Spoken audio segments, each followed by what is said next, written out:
Tough tambak. But no, it's a long series. That's why it's a series.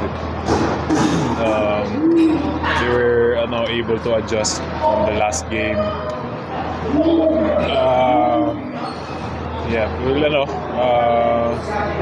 we're still good for now, diba? So we just have to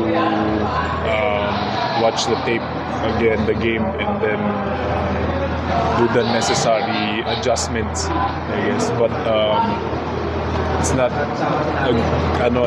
this is not the time to feel down, halo, tambak.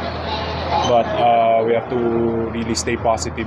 It's a long series. It's just game one.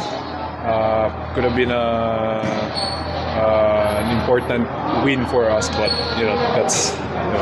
that happened. But we'll forget about this. Tomorrow it's another day, and then it's another game. Arvin, yung long layoff sa tingin mo naka-affect sa inyo? I can't really say. It's like what I said before. It's an advantage and disadvantage for us. It's an advantage kasi we were able to rest, to polish our game. But at the same time, medyo yung kalawang nandun, yung kalawang factor. But hindi naman yun yung hindi ko pwede sabihin yun yung rason. They played a great game.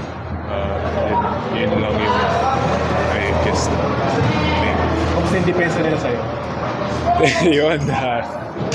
Well, they did a great job today, but need to be better next game.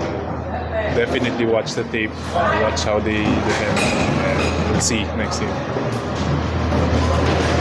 Arvin, sa Northport, ikaw lang tsaka si Paulo yung nakapag-semifinals.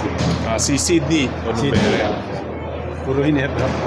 Oo, puro galing sa So yung experience ba, tingin mo, rin dun sa mga teammates mo? Playing the first side.